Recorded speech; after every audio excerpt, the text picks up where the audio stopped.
Welcome back, ladies and gents, to the Style Esports League. We come to you live tonight from the Piltover division as the teams gear up to play the lower bracket final here in the Season 13 playoffs. Number 2 seed Banana Brawlers will go head-to-head against number 3 seed Ragnarok Skoll to determine who will be crowned king of the lower bracket and go on to face postseason powerhouse Divine Guardian in the grand final next week. On their road to top 3, the Brawlers did actually defeat Ragnarok already in the Rumble stage with a 2-1 match score. Bot laner Case led the way with a combined KDA of 22, 7, and 19 in games 2 and 3 on Varus and Ashe, respectively. The Banana Brawlers were banished to the bottom of the bracket by none other than Divine Guardian themselves last Monday, although BB did manage to take the first game of that match, and I do think they come in tonight as the favorites. Contesting them on Summoner's Rift from the red corner for game number 1 is, of course, Ragnarok Esports Skoll.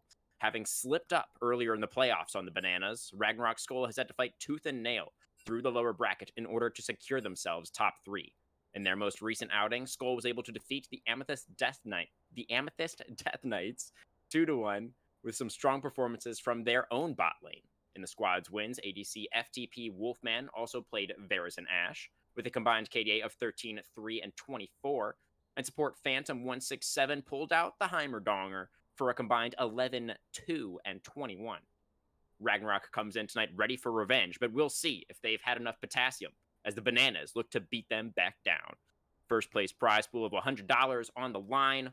Loser tonight ends the season in third, will receive only 20. And now, let's get into tonight's action. I am, of course, your host and play-by Chris Crewman, and we've got TDS holding down the other mic this evening. How you doing, my friend? After that introduction, better introduction than the Game Awards itself. I'm very excited after that. I'm actually super interested in seeing how both of these teams perform. Revenge grudge match actually coming Yeah. through, and we'll see if it actually turns into a successful grudge or an unsuccessful one. Yeah, I mean it was close the last time around, right? It was Ragnarok able to Yep. pick up that first game, so certainly a chance for them to get their revenge tonight. I do think these teams are pretty closely matched, so it will absolutely be very exciting to see. We are still getting ready to get into our first game of draft. The teams are all in the lobby right now, so just putting the finishing touches on their preparations. TDS, we do have a new patch that we could discuss a little bit. Some interesting changes thrown in here, particularly the Mordekaiser jungle getting bonked a little bit with the Nerf bat there, really aiming right for his kneecaps, to be totally honest. But Hecarim and Yep. Udyr both mysteriously escaping the bat somehow. What do you think of this most recent patch? Anything you want to highlight? So I don't have a lot of specific things just yet, just because it's still a super new patch, and a lot Yeah. of things that maybe could have been touched a little bit better weren't really touched, even though that sounds kind of weird. But yeah, they weren't really attacked in any manner. Like even things like Syndra and Yumi feels like they were more specifically towards the higher echelon of players than that of the general player base. So it's not like I think that there's anything out of the ordinary just yet. But it's still something really interesting. Like all in all, I like this patch because it didn't try to nerf anyone outright just yet. Like it doesn't feel like anyone was so damaged that you cannot play the champion. Yeah. I for the most part agree. Yeah, I do think Mordekaiser can still be relatively comfortable in the jungle, even though they did nerf his early clear speed They quite did. significantly. But we are going to go ahead and get now into the draft. I'm also very curious, TDS, if we're going to see a really high priority on bot lane picks in this match, given the fact that it was so much a story about that bot lane in the previous time that these two teams met. And Ragnarok Skull's own bot lane had such a strong performance in their most recent match as well. So, the Varus and the Ashe, definitely a couple of picks that I'm going to be keeping my eye on. Yeah, those are two champions that even though maybe not a lot of people are prioritizing currently, not necessarily the highest meta champions in the moment, if you're comfortable enough in playing them, particularly Ashe to me, because of her range advantage and the fact that she can be a super good initiator anyway, she is quite interesting as a champion. So all in all, I think that Ashe should be our champion that we keep our eyes out on, but a lot of focus towards bot lane first of all because of the Siren and the Surfing Man, and then we even have Viego on by Yeah. surprising, in all honesty. Yeah, a little bit surprising. Let's see if we can get some discrepancy Vi stats. I do think this is something that he is relatively familiar with. Last season, maybe. 25 games, 72% win rate. So not a ton of games, but a very good win rate. So definitely, Yep. something that the Brawlers are going to be wanting to respect here. Last couple of bans going to be Yone from the blue side, the Donger from the red. So they don't want to see They heard your Valkyrie on speech. that one. This was Phantom's pick that he was using though. So they don't want the Donger. They're worried about the Donger getting first picked away, I believe. They don't want to give it up at all. And it's just like Kmart Digger is such an interesting champion right now. Not necessarily because he's bad or good, but I still feel like he's an underlooked champion. In the way that I don't think anyone has Mm, truly gotten to where the power from Heimerdinger can be 100% showcased. So I feel like it could be more fun with him. But Barris getting first pick. We touched a there little he bit on both the is. Ashe and the Barris. It was Barris more so than the Ashe. So a good pick nonetheless. Attack speed Barris still quite good and not an 80 carry answer. Ragnarok were hovering the misfortune, not necessarily picking it, but I like the idea of the misfortune if they were going to opt into a little bit more poke base misfortune than Mhm. just the attack speed misfortune. And Maoka misfortune, a lot of Yeah, CC, seems a lot of seems damage. strong. Yeah, definitely. I agree. I think it's a pretty solid combo, especially if the Maokai isn't going into the support position down there. They could always save the ADC pick until R3 since they don't have to worry about anything getting picked away. But you can keep more of your cards hidden this way when Yeah. you go ahead and just match that roll straight away here in the 1-2.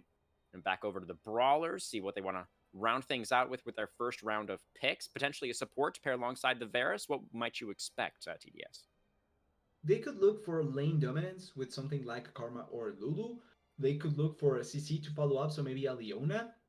This does fall into the lane dominance part if it's a Oh Belko man. support, but could still be a Miracle Smith. So I'm not calling it out just yet, but this could also be a lot of poke, by the way. Not necessarily just damage, but you could opt into the lethality barriers route with magical damage poke from the Belkos, and that is a lot to take, especially because Belkos deals true damage with his passive. Yeah, absolutely could go for the double poke bot lane there. I think would be reasonably good into the Misfortune. If you just outrange her, she can kind of harass back a little bit with the E, but if she's doing that consistently, she's going to run out of mana pretty fast. So it'll be interesting to see what Casey and Toxic Valkyrie decide to go for it down there. But there is the Horsey who was not nerfed and is rightfully then picked as a result of that for the Brawlers in the jungle. Yeah, we were talking about how he wasn't hit. He is there to showcase himself. Could be an Udyr angle to answer, but it's Yeah. instead the red, which Oh, calls to me that it's probably going to be the Maokai in the jungle more than yes, or certainly. still Choplin as well. I was thinking it's Maokai support in all honesty, just because Maokai Yeah. Misfortune is such a bothersome combo to deal with sometimes. But Rel, still you get that huge amount of CC now, even more thanks to Hmm. the Rel combo Hmm. and the Maokai. And it also means that now Maokai is still open for two positions. You still are not revealing your hands fully, and you can try and attack something specific from Banana Brawlers. Yeah, quite right, TDS. Keeping that Maokai flex alive, at least for the time being, and moving pretty quickly through our second phase of bans here. Ragnarok going to go ahead and remove a couple of mid laners, the Silas and the Victor. And the Brawlers looking to look more towards that top lane. Gonna cut the Crocodile first, see what else we're going to go for. Fiora, maybe? Perhaps. Ooh, No, a Ari. mid laner, the Ari. Yeah. Yes, they obviously are not sure where the Maokai is eventually going to go. And we still aren't sure, as there is the mid lane pick. It's going to be the Syndra for Ethereal Ice over on the side of Ragnarok. Safe pick. Not a lot of things can go bad if you pick the Syndra. Her current Yeah, power level is quite good, and you get definitely. so much value later on in the game. The only thing here that I'm afraid of is the fact that there's no real consistent damage if it's Misfortune, even with Misfortune, because she doesn't necessarily play a lot of her out attacks. She plays more for her ultimate and her Hmm. passive value. So if you don't really have that consistent out attacking damage, champions like this Zorn that just got picked or the Hicker may be a little bit hard to Yeah. kill. But you still have the last pick top laner, so maybe they can find something there. Could be potentially a Darius in the top lane to try and answer the Ornn. We could get an Aatrox, even though he was nerfed a little bit. You could get a Fiora, Jax. There's options to try and get something that deals more consistent damage up there. Well, TDS, I'm also a little bit concerned Ooh. about the Misfortune and the Syndra as well, but for a different reason. And that's because they're not very mobile. They don't Yeah. have any True. dashes, and Hecarim has not really been building tank very much these days. He's actually just an assassin horse at the moment, like a ballistic missile. And when he's going after somebody Eh, without any dashes, he usually does a pretty good job of running them down. So we are done with the draft, though, here. We should turn our attention to these last couple of picks. It is the Casio into the Syndra, then the R5 pick for Akuma in the top lane will be the Aatrox going into the Ornn. What do you think about that R5 Picking a demon essentially for Akuma, so maybe it can deliver pick? on the champion, but it's just feels a little bit too risky. Ragnarok screams to me mid game kill. If they don't win this game by mid game, not trying to take power from the Syndra or even from the Misfortune a little bit, even the Aatrox as well doesn't necessarily loses that much power in the late game. But you see the champions on the side of Banana Brawlers, and it screams late game. Like they really don't want to try and win the early stages, even though they have champions that can try and pull it off. They don't really care about the early stages. They want to Yeah. scale, they want to destroy you in teamfights, which they can. And you touched on a really important point. They have kiting for the Aatrox, and they also have ways to assassinate the backline thanks to this Hecarim, and even the Belka's super long range. So as long as they Yeah. can play without leaving a lot of spaces open or just set themselves for disaster with the Misfortune, Maokai, and Rel combo, they should have quite an easy time in most situations of the game. Yeah, I definitely agree with your assessment of the Brawlers composition there. It is definitely a very strong scaling comp that doesn't necessarily want to be doing a lot in the early game. But Ragnarok Skoll have a decent amount of scaling themselves. You know, they have the Syndra, who's a very strong scaler after the rework. And then the Aatrox should be fairly uncontested, excuse me, in the side lane. You know, once we get towards those later stages, I mean, Ornn Yeah. can hold him at bay, but if you're actually looking to take down the Aatrox, you're probably going to need multiple people. That could open up plays on the other side of the map for Ragnarok. Um, but do you think there's any? Do you think there's a definitive advantage in terms of the scaling TDS based on these compositions? Like, is Ragnarok on a timer, or do you feel like it's even enough to where they would still be okay if they go into the late game? I think that there's an edge for Banana Brawlers in terms of late game because of the champions they're piloting. Like, it doesn't matter how much I look into it, there's always going to be an innate advantage when you have scaling mages, especially double scaling mages in a team, an AD carry that can build on hit quite consistently, and then also a tank that gives you boosted items. I think that there's almost always going to be benefits to these champions more so than their counterparts. The only one that I would argue would be better or at least equal to the other champion is Syndra because of her changes.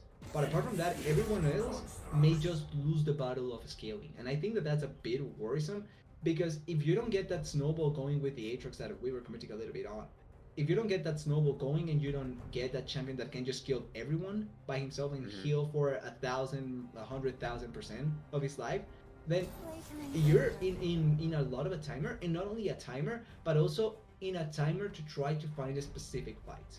Not even just fights, specific fights. Fights that you can force in chokeholds, that forces the opponent to come into you and not you go into them because of the Misfortune range and the Maokai attempt to try and close range in some instances. The only one that really can force the issue feels like the Rel because of her flash engage. And even then, if she doesn't get follow up, she dies instantly. Yeah, definitely. If the Aatrox does fall behind, like you're saying, you know, in that context, it would feel especially bad being the R5 pick, right? Like Yeah. this is supposed to be the counter, the trump card that Ragnarok has at the end of the draft. And it does feel like a pretty brave pick into the Ornn. You know, it's going to be tough for Aatrox to, if he doesn't find that early advantage, you know, then why didn't you just pick another tank that could maybe soak up a little bit more damage and be a Or stronger Jax. front line if he's not ahead, or something like this. But I definitely think that Ragnarok is going to have windows to make the pick work. So I think it's an exciting draft that definitely could go either way.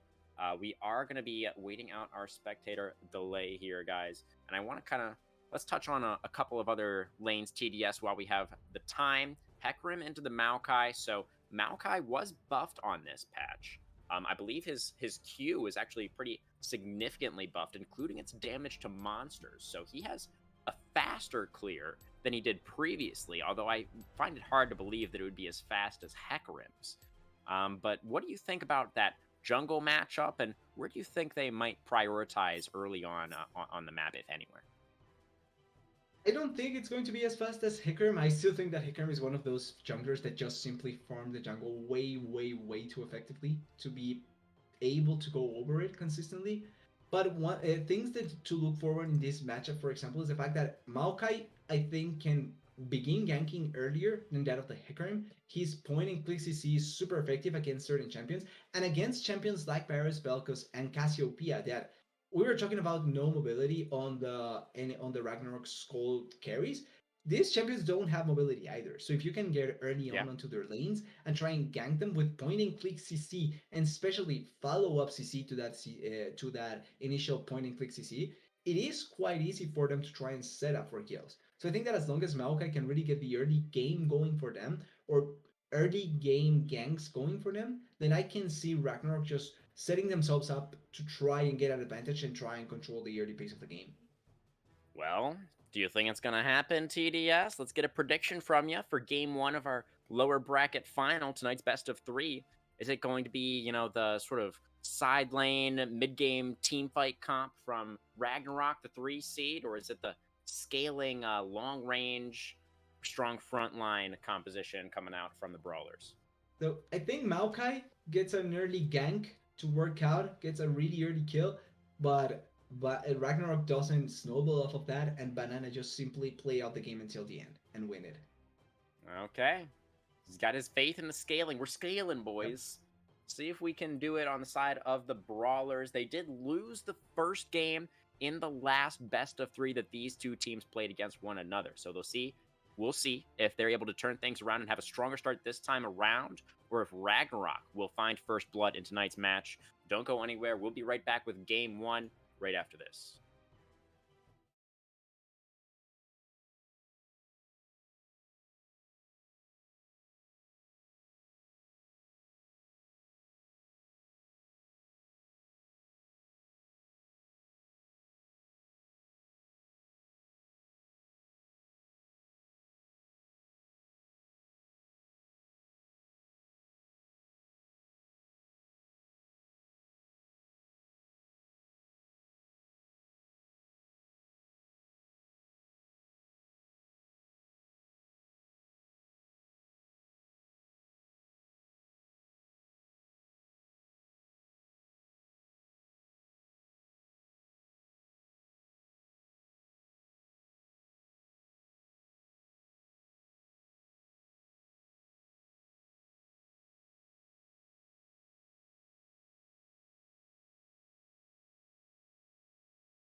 All right, folks, Style Esports fans of all ages, welcome to Summoner's Rift for game one of the night. We got an aggressive start from Ragnarok. We got Rel going in and getting that flash right away off Toxic Valkyrie's Vel'Koz. An excellent start from the red side. That is one of those moments where you regret every decision you took in your life until that point because you have to first flash as a Belkas level 1. That is not something that you wish to happen ever to you. And it is a lethal tempo for Casey on the Varus. And while we're on the subject, actually, hang on. Ragnarok is trying to collapse onto the top side right now. Temtem in an aggressive position. He is going to get collapsed on here potentially. Sapling chasing after. Does get the little bit of a proc there for discrepancy, but probably no mana flow band or anything like that on the tree. So not too consequential. Honestly, the funniest part is looking at Misfortune and Rel both being on the top side, ready to respond as well, just in case. But they have enough speed to be able to reach the backline. Toxic! Valkyrie is way too fast forward. He may get collapsed here. Ooh, yeah, dangerous. Phantom has the W. Not able to find the knock up there. A nice sidestep from Valkyrie. Keeps himself safe for now. Looking to play this lane aggressively, definitely. On the Vel'Koz. I notice it is a very aggressive rune loadout. It's Dark Harvest for the Void Eye. Which is a very interesting choice. Not really playing for the lane, playing more for scaling into the mid game, playing more for the team fights with that rune setup, I believe. And Casey on the Varus going for lethal tempo instead of Comet or Harvest or anything himself. So we'll be on hit Varus this game. 100% feels like the idea of the Belkas is to essentially scale, to be a second mage if he can. So he's going to try with the rune setup and the fact that maybe the laning phase will be secondary to them, trying to be a more of a powerful champion later on in the game. They can still get kills, don't get me wrong. Like even with this setup, you can get a lot of damage down as the Belkas. Oh, it's certainly a possibility, but it is not a choice that is they gotta charge in with the mid lane. Rengoku able to find a nice early gank, collects a summoner spell of his own, and now we are back on even footing in that department. Yeah, opting first for the gank. They were trying to it. Actually, this could be good. Yeah, Phantom does get the stun there. Wolfman stepping onto the Vel'Koz W, though, ignited now, burning down. Casey also ignited. Both ADs forced to back away. Oh, and who's here? It's the Maokai, the jungler for Ragnarok. Toxic Valkyrie, when do the cooldowns come back for Phantom? He's out of range. He can't get the stun. It's discrepancy. Under the turret, takes a turret shot. Immediately has to flash away. Discrepancy is the one that forces out the flash. And in the end, it's a better trade for the side of Banana Brawlers than for the bot lane from Ragnarok and Maokai as well. Yeah. 3 summoners plus the heal that was previously blown by the Misfortune. And here comes Hecarim's turn. The Hecarim's horsing his way down here. He's horsing around. He's not able to get Wolfman, who flashes away underneath this turret, but Rel is really not in a great spot. She does have her jungler in the area. Now we got Valkyrie. No flash on the Vel'Koz. There is the first blood on a discrepancy. The jungler for Ragnarok gets the first kill of the game. Vel'Koz may be a tentacle monster, but you're against a pretty dangerous tree. Ooh, Akuma. A searing charge from Reflect gets the flash out of Akuma as well. So top lane struggling a little bit. The R5 Aatrox pick not working out so far, and Ornn doesn't even have any armor yet. And honestly, that kill in the bot lane, it's a godsend for the side of Ragnarok. Because with the way that the game is going so far, it's completely in favor of the side of Banana. They have lane control in the 3 lanes, even though bot lane just got pushed. They realistically have lane control in each of them. There's no summoners on the bot laners either, so a repeat gank can come through. And then Hecarim still is ahead in pace of the Maokai. He even went back, so is ahead, has better pace to try and impact the map, and should be able to control a little bit of how the game goes. This push though is really bad. Yeah, it's a very big wave that is crashing. They will get it in, and then it's looking like a reset will come through for the BB bot lane. We'll have our first dragon spawning pretty soon here. Akuma just committing the teleport to get back to lane, already losing out half that HP bar again after expending both summoners. Aatrox really struggling up here. Down CS as well. Knock up not quite going to land, but does get the brittle auto. Reflect just straight up bullying this man. Oh, Rengoku is here too. He's looking for the charge back with the devastation.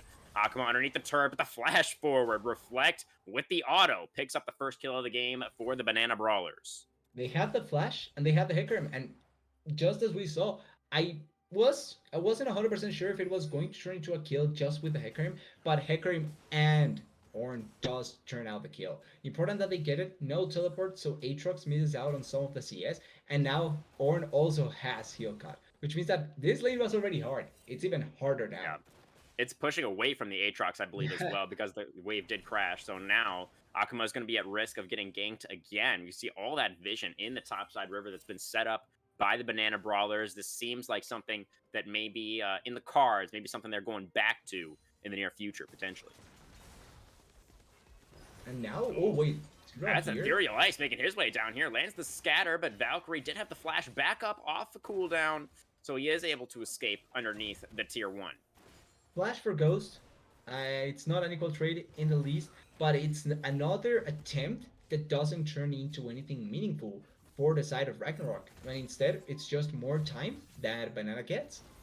Yeah, so free time for Cassio to farm in mid. It's going to be Phantom getting the pullback. Doesn't quite land the stun, though. And Casey, very healthy on this Varus, flashing forward, gets the arrow. Down goes Wolfman, looking like maybe a repeat of the last time these two teams met, as Varus and Vel'Koz seem to have the upper hand in the bot lane.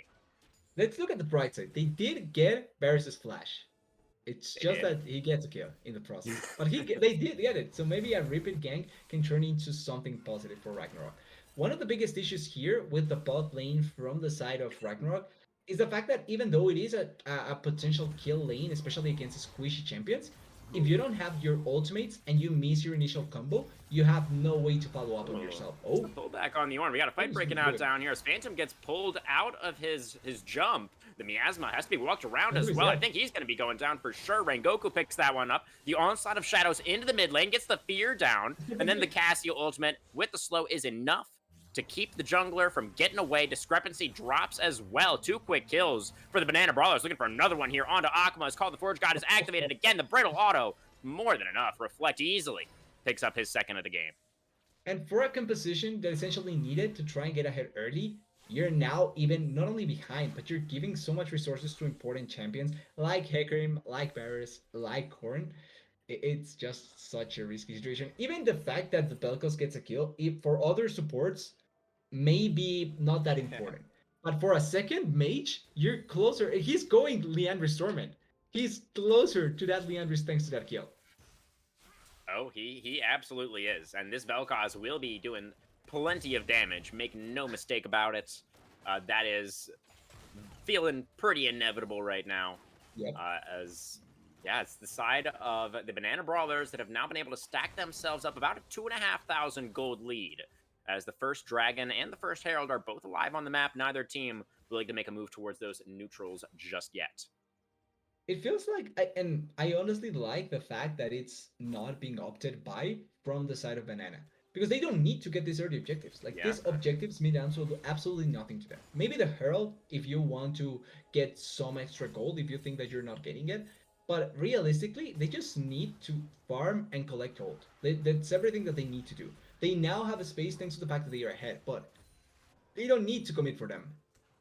Yeah, exactly like we were talking about out of the champion select, right? When you have Ornn and Cassio and Vel'Koz on your team, like all these champions scale so incredibly well with items that if you just give them time to get those items, then you're going to be in a great spot to fight later on if you can keep the game even until then. So certainly a very comfortable pace right now for the Brawlers as they continue to try and push forward in this bottom lane, continuing to push back Wolfman and Phantom, although the CS has remained quite even between the two AD carries. It's not even on top lane, though. It's not even what? It's not even in top lane, though. Oh, yes, that is true. As the Onslaught of Shadows into mid, we're going to get the Devastating Charge back onto Ethereal Ice, who tries to flash away to stay alive, does get under the turret. He's got his jungler here as well. Discrepancy now, trying to stay alive. We'll be able to do so pretty comfortably. And now it's Rel going in. Phantom with the lockdown. Oh, but the life form disintegration, right, coming out from Valkyrie, forces that flash away for the MF. And Phantom does have the flash as well, uses it. Still goes down. Temtem, though, in trouble in the mid lane with the Petrifying Gaze. Not enough. Syndra turns her back on that one. It's going to be the Maokai who gets the last hit. So it's a 1-for-1 overall in the bot side river as the team's looking to continue fighting. Discrepancy blast cones away, makes his way into the mid lane. Ethereal Ice low, though. Ragnarok thinking about it. No ults. means he's not going to go for it. They're going to fall back and look to secure the first dragon. And they already got the Herald, so this is going to be both of the neutrals plus the gold lead for the Banana So Brawlers here in the early minutes of game 1. it's an overall 1-for-1 because they did kill Rel for the Cassiopeia, but it could have turned much, much worse for the side of Ragnarok. So the fact that they trade a 1-for-1, it's good for them. Yes, they lose the dragon, and they may lose a lot of the plates in this turret. Weird that they are, yeah, the Bear is really Ooh, weird that he Rel, wasn't committing. not quite going to get the knock up Ooh. onto Ragoku. Barely able to limp away from that bullet time just by the skin of his teeth or the hair on his tail. I need a horse version of that analogy. I couldn't quite come up with it in time. That's okay, though. It's fine, it's fine. It happens to the best of people. I mean, horse have teeth, too, to be fair. True. But all in all, I think that a big mistake from the bot lane. You know, not so much from Rengoku. Yes, he's the one that gets punished because he takes the biggest hit and they don't even make use of the Herald effectively. But I think the problem here is the bot lane. They have the Herald, they have more than half their health bars. So they could have committed for the turret a little bit more. So the fact that it doesn't get much value, I think it's more on the bot lane than on Hecarim. Still, they did get 350 gold. So yeah, you got the expected value, and like you're not really gonna expect the Varus to like walk into a bullet time to try and trade back onto the misfortune. Like I feel like it was fine. but To I mean, just let the Herald get the charge. just try to put yourself so that like there's pressure. Like if it's just your jungler, they are not scared. If it's 3 champions, Oh, well, they're certainly not scared right now. As Phantom goes in, gets the lockdown only It on the should be, Vel'Koz, though, though. and Casey is just shredding the MF on the other side of this fight. Only needs one more auto. It's going to be the death ray over the top from the Vel'Koz. As, oh, that's a double, actually, for the purple eyeball, as he is now 3-1-3, and probably has Mythic completed once he makes it back to base. See, this is why they should be scared though, because if it's just Hecarim, they aren't. But if it's your 80 carry and Belkas that has 3 of their team skills, I think you should be scared. And that's another plate for these barriers. This bot lane is super strong. Oh yeah, okay. This is gonna be a very significant gold lead now for the Varus and the Vel'Koz. Varus and Vel'Koz are right around the same amount of gold, actually. Only about 150, 200 gold separates them, and they are both, each of them is over 1,000 gold ahead of Misfortune. So Both that is get a their mid. pretty severe deficit for the bot lane over here on Ragnarok's side of things. So if previously it was easy to get a kill as the Belkas, because he got both kills in the previous fight, now it's going to be even easier. Completes his mythic, has enough damage. I want to see how many stacks does he have with Dark Harvest. 7 stacks, so has so Pretty many good. extra damage as a support. Yeah, okay, Rengoku is going to find Phantom in the brush here. Doesn't care about the Renata whatsoever. Goes straight onto the Aatrox. Aqua Pop on the that World was so Ender. nice. Needs to get back in there and do some damage. This horse is not tanky. If Aatrox is hitting, he's going to do some damage, but it's Rel that goes down first. Now Akuma flashes forward, gets the kill onto the jungler, trying to chase down the top laner. Now Ethereal Ice has made his way up here as well, but Graph is so tanky. This Ornn is already unkillable. Aatrox is literally just hurting himself trying to do damage to this Ornn right now. As Discrepancy makes his way down into the bot lane to defend the turret. Gets the Nature's Grasp down, gets the Bramble Smash back towards Valkyrie, who takes a turret shot for his troubles, dodging away from the bullet time, and now Wolfman will get the shutdown onto the support, but does go down to Casey, who picks up his third of the game. As, oh dear, Akuma getting knocked up. There's the Brittle Auto coming through. Ornn pretty low mana, though. No ultimate. Pretty close fight, actually, between these two right now. Ornn will get pulled back.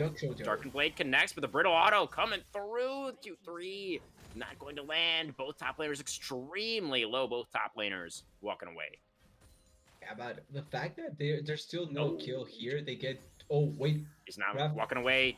TDS, he's not walking away. And here comes the Here horse. comes The horse is coming. The horse, of course. Sakuma trying to fight his way out of this one, but the Rengoku is just going to have too much movement speed. Aatrox tried his best, but that is going to be Rengoku with his already completed Hydra, the Assassin Horse, online. And he picks up his third. That's a Hydra diff. If Aatrox has Hydra, I think he can survive. Yeah, Hydra diff. Oh, Graph may be that though. I think he completed it after he was back in the fountain. Yeah, he died and he gets it. Yeah, But yeah, Graf may die here. that was what happened there. Reflect is in some trouble. The Maokai's 3 levels down, but he has a very Hey, full it's fine. bar. Oh, but Rengoku is here once again, covering for his top laner so beautifully. The teamwork between these two. Hecarim easily pushes the tree back. Ornn's going to get his reset. Oh, Temtem is here, Oh, looking are for a you? bit of a punish. A lot of Ooh. damage coming down. Petrifying Gaze comes out. Onslaught of Shadows as well. Both ults committed from the mid jungle. They do get the kill, and it goes over to Cassio. A needed kill for Temtem. That was his first of the game, and now everybody's getting some of the pie. Oh, Rel over Buckles the may wall. die here as Phantom well. gonna have the Magnet Storm. Toxic Valkyrie gonna quickly run out of HP as he gets stunned up once again. The arrow will connect, though, onto the Misfortune as Casey picks up another one. Phantom, very low HP in the bush, looking for a window to potentially make another move on towards Casey. But the Rel will just go for the recall, and the Varus will vacate the area. Honestly, the Rel gets out really luckily in that position, but it's still a 1-for-1. You lose your AD carry for a support. Yes, it's a mage support, but it's as support. And it also means that now the setup for this dragon, which every member from the side of Banana is setting up for, should be pretty easy to collect here. And if you're on the side of Ragnarok Skoll, you gotta be praying for those even trades at this point, man. You're down 6,000 gold at 16 minutes. That is quite a hole. So any kind of money that you can get whatsoever is gonna be great for the side of Ragnarok. But I don't think they're gonna get this dragon, TDS. This one is looking pretty uncontested. Will go over to the side of Banana Brawlers, their second dragon of the game. And not really able to trade for too much. Aatrox hitting on that top tier 1 right now. Looking like he might be able to pick that one up. The teleport is available for Temtem if he wants to answer, but it looks like they will let this one go. It is good gold going for Akuma. If he can't quite get it. Gets it. No, I don't think he gets it. Wow. He gets it next week, I think. Well, we got the Herald start right now. This is Herald number 2 that the Brawlers are taking a look at. The push in the mid lane is in favor of Ragnarok at the moment, but Herald already down to 50%. Ragnarok looking like they are not very interested in contesting this one either. They get the turret in the top lane, which is fine. It's extra gold going into the pockets of the side of Ragnarok that they desperately need because the spacing of the game is so bad for them. And it's also Chemtech Soul. It is indeed the Chemtech Soul, the brand new one that we have to imagine is pretty overtuned. You know, I certainly don't have the numbers in front of me or anything like that, but if the last Chemtech Dragon was anything to go by, then this one is probably pretty strong. It certainly feels strong. You know, I don't think we have a great read on it just yet, but certainly a very powerful buff that it's looking like the Brawlers will be collecting at some point in this one if they keep up what they've currently been showing us so far. Yeah. I think that would make sense. I kind of feel so weird about the fact that we have Chemtech Soul, Hextech Soul, but no Ice Soul, Fragile Soul. Maybe next season. Like that. Maybe next season, TDS. Yeah, I feel like we need something icy. Like there's every element except ice. Or you can see it as water, but it's not ice, really. I mean, we need like a fighting dragon too, right? Is Chemtech poison, basically? Is that well, can we like equate those? Kind of argue, right? That it is. Could.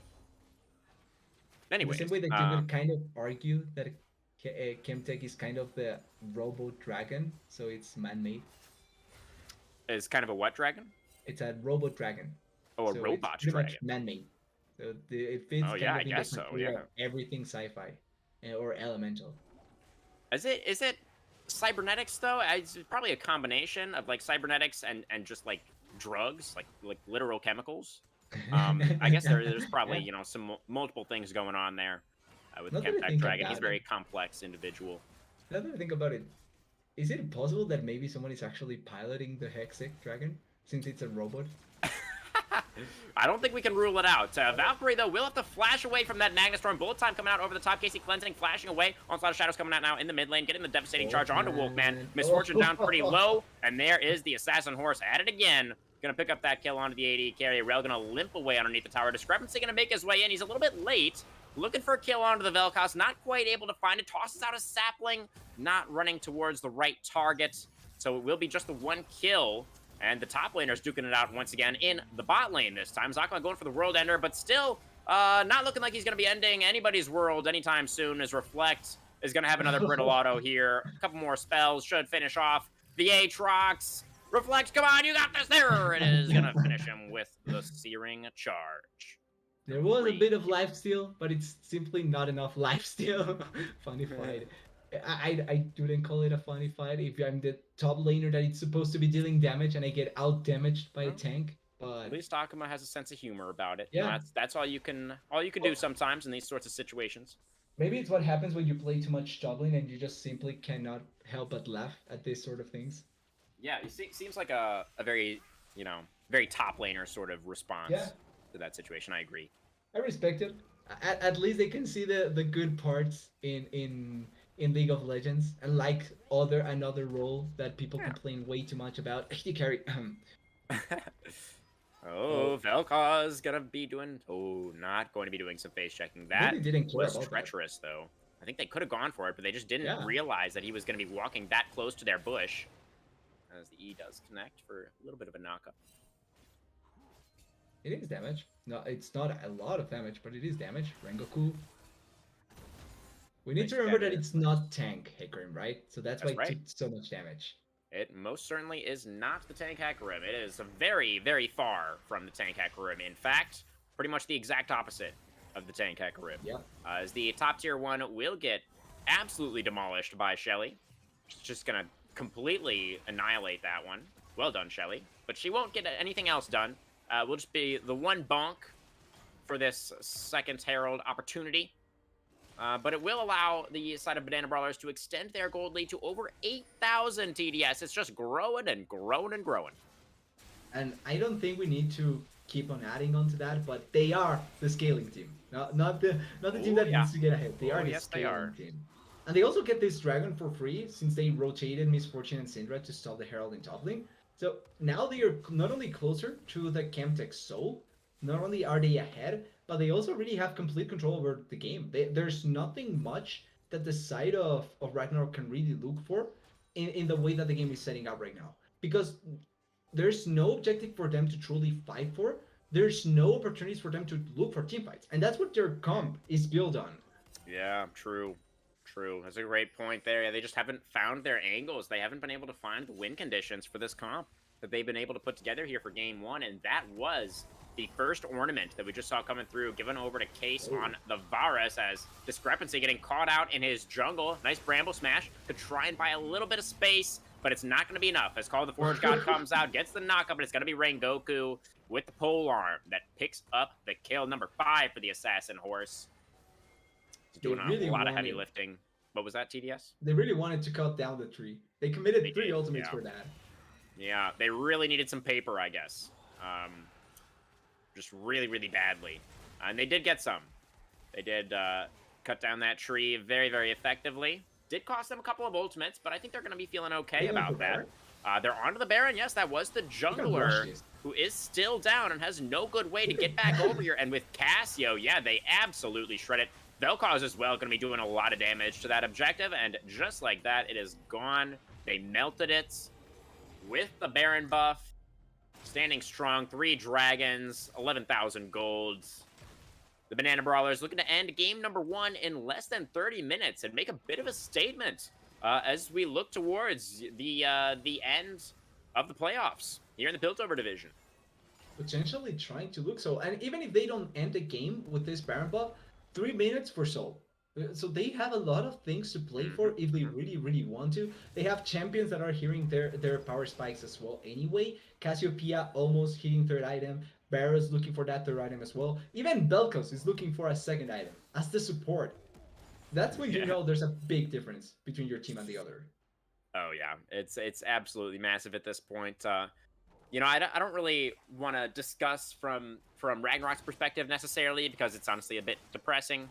They really just need to be focusing towards game 2, you know, hoping for some kind of misplay, some kind of overextension from the side of the Banana Brawlers. But in the Banana Brawlers position, TDS, how would you like to see them close things out? What do you think would be the most effective way to go about trying to secure this first Nexus for themselves? So I like what they are attempting here with the 1-3-1, particularly it being a 1-1-3. Well, they are trying to rotate it, but I like the idea of the 1-1-3 with the Ornn, the Barrows, and the Belkos being together. Because you don't need to have the Hecarim nor the Cassiopeia there. Those are great damage dealers. but you can deal enough damage with those three. Wait Ooh, a second, there's the look at disintegration ray that. over the wall. A lot of damage on a discrepancy. There's the bullet time coming out, though. Reflect doesn't even care. He just kind of walks out Yeah, of it. usually kills Discrepancy discrepancy. extremely low. The Q not quite from the Vel'Koz. The W will land. Wolfman does get knocked up by the E as well. A double for Valkyrie. Vel'Koz 6, 3, and 6 from the support position.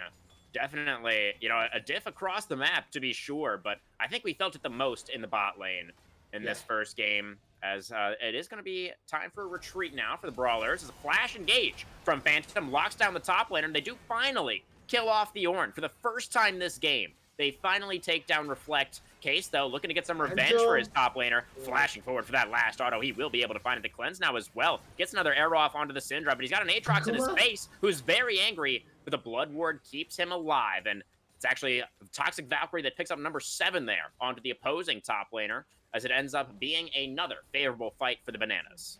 He may be an edgelord, but just like in real life, it doesn't do much.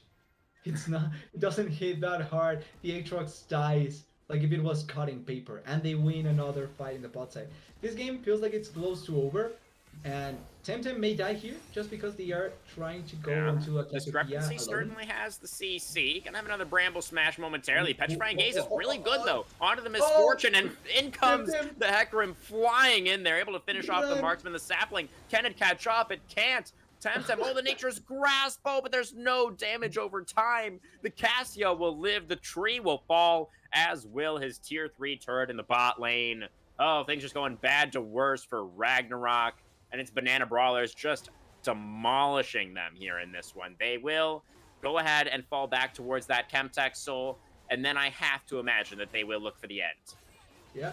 It has to Rengoku, be. Looking for the tier 3 turret, gets knocked up, doesn't have the health bar, he's burning down, but he will be able to gallop away with all of that movement speed. I think he did pop the ghost there just to make sure he could get out. Couldn't quite get the turret, but the rest of the squad did lock down the dragon, so he is feeling just peachy about the whole situation. Doesn't even die with the Igniter, the Hecarim. Not even close. That's sad, to say the least. I think this game was kind of over when we were with an 8k gold lead in before 21 minutes or by 21 minutes for the blue team. Like, okay, Akuma gonna look for it. He's a level down. Cassio very strong, has 3 items, and yeah, Aatrox is gonna get pushed back already. The R2 comes out. He flashes away from the Forge God. Looks like he is going to be able to escape, but that's everything off the top laner, and the siege will certainly continue. They get another flash and an ultimate from the Aatrox. This game is just so hard to look at right now because there's not a lot of angles. Like, I try to look for the positive things that certain teams can try and do, right? To try and turn around the game. The issue is that there's 2 things that they can do, and those are the only 2 things. But they're extremely difficult.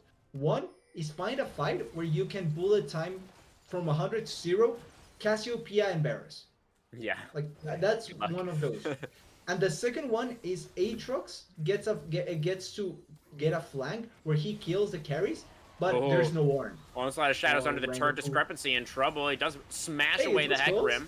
The bullet time is pretty good. Gets a lot of damage down. In goes the Rel. Gets some nice lockdown as well. Wolfman flashing in there, trying to get the follow-up, but he gets petrified with a very mean gaze from Temtem. There goes the tree as well. It's another 3 for 0.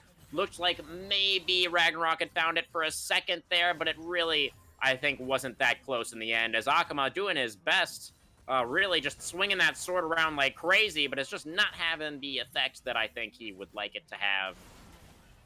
As the Nexus is under fire, the turrets are going down. Aatrox is just still having fun with the Forge God over there by the tier 3. Reflect is pretty content to keep him busy.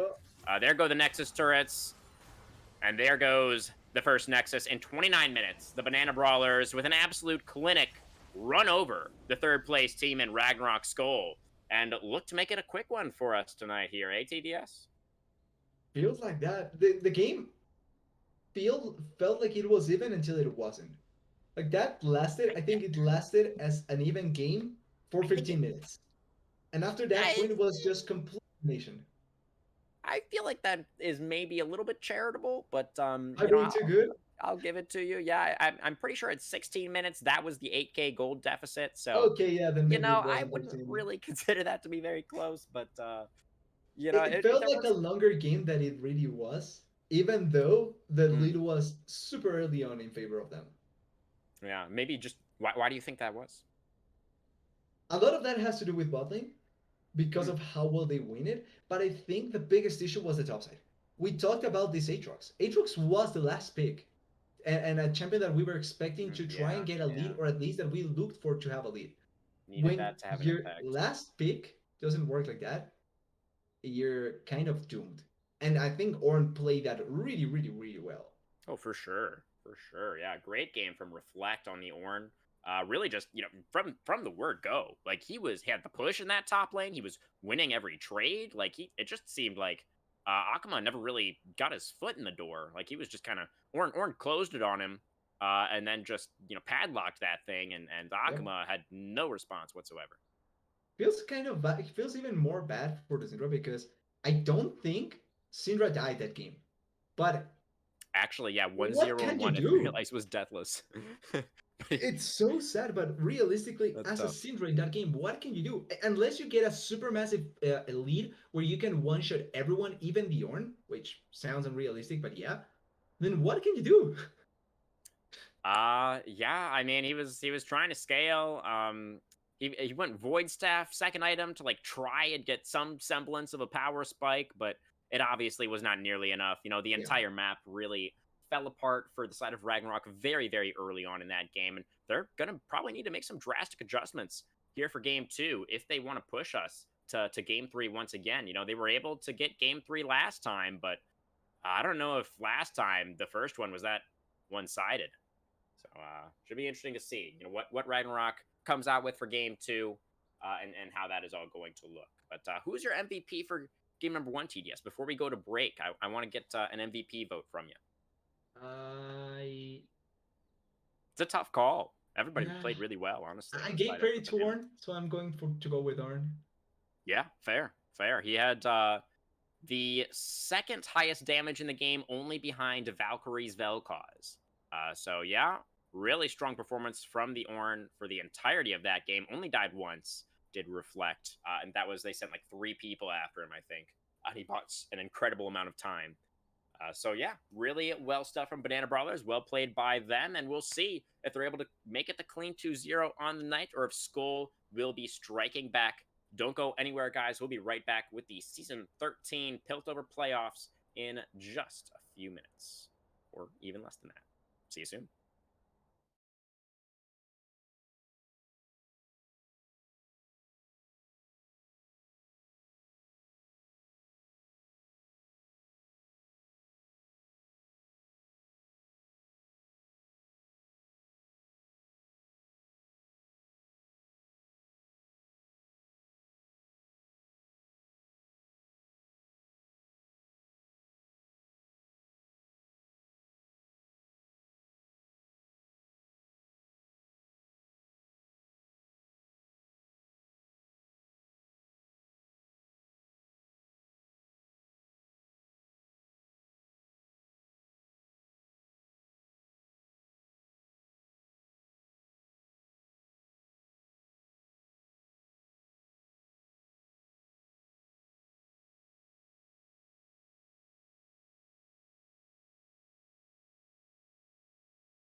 welcome back, everybody. We're just going to get straight into this Game 2 draft. We're going to go right into it hot and heavy.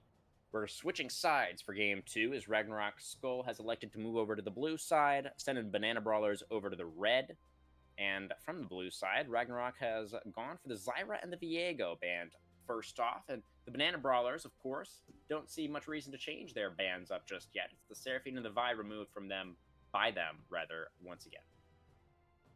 They are not changing much, which find it kind of weird. Well, they did change the fact that the Silas was banned a little bit earlier compared Heimerdinger to the first previous pick, game. I think, if it doesn't get banned here. You think? I think it'll be Heimerdinger first pick. Yes. Yeah, I've got a really strong feeling about it. Yeah. There it is. Yeah, this is something that Phantom167 loves to pull out. It is most played, I believe, for Phantom, and used it to great success in their last playoff battle. So this is definitely, I think, a power pick for Ragnarok Skoll. See if they can make use of it. Do you think they pair it up with the Ash if it's left open, or is it fine with anything? Probably. I think that would make a lot of sense. I feel like maybe a takeaway on the Ash from the Banana Brawlers here. Oh. No, I'm going to go for the Kaisa for Case. Definitely some nice name synergy there. So the issue here is that this Kaisa, you have to commit to it. So that means that you're going to go for an engage support. Yeah, that's an early tell on your entire comp, really. Yeah. Yeah. That's a big... it's not necessarily a problem per se. It's just that against a Heimer, you need to then have super hard commitment. The Seraph here. Oh, man. I mean, it's great into the Heimerdinger, but... Yeah. They did play... I was thinking of the Belkos in the previous game, right? So... yes. It makes sense with what they already showed. It just doesn't make sense with Kaisa. Yeah, completely agree. Yeah, I completely agree with all of those assessments there. And there is the Ash that you called out as well, TDS. We've got a great read on this draft right now, I think. Just the Kaisa is a little bit of a curveball for us. Not quite sure what's going on there, but maybe that will become clear in time. Oh, the Belveth. This is something I believe we have seen discrepancy on before as well. Yeah. This season already, 8 games on the Belveth, only a 50% win rate, but very small sample size so far. True. And this is something that he's very comfortable. Like, if we look at last season, I can pull up for us for discrepancy. 61 games on the Belveth, 54%. So, not amazing, but definitely something he's very comfortable on, something he's very confident on. And really, that is key. When you are down 1 in an important match like this, right? You need comfort. You need to have that confidence to go for the big plays. And speaking of big plays, that is a Talon locked in for the Bananas on the last pick of the first round. What do you make of that one? Did you see this coming? I absolutely not. Not gonna lie. I honestly didn't expect to see the Talon, particularly because it's still, well, it fits with the Kaisa, not with the Seraph. So one out of the two, at least, you can tell. And one of the good things that the Talon also has is the fact that he deletes champions. So if he does get behind Heimer or Ash, at least you can delete one of the two. He is also a flex pick, right? He could go mid or jungle. Technically. Yeah. And I think against the Belveth wouldn't be a bad choice. Not because of a straight up 1v1, but Belveth is not a champion that looks for early playmaking. Yeah.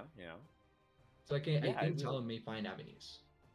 I think that's definitely a possibility, as Talon is not like a super strong skirmisher in the early game or anything himself. Yeah. So I don't think he'd really be able to find too many advantages. Maybe in some lanes, if they draft some setup in the solo lanes here with their last couple of picks for the Brawlers. But yeah, I mean, I don't really know much about that matchup. It definitely would be interesting to track. Our second phase of bans, it's Ragnarok removing some mid laners, the Victor and the Syndra. So Temtem not going to be piloting that one.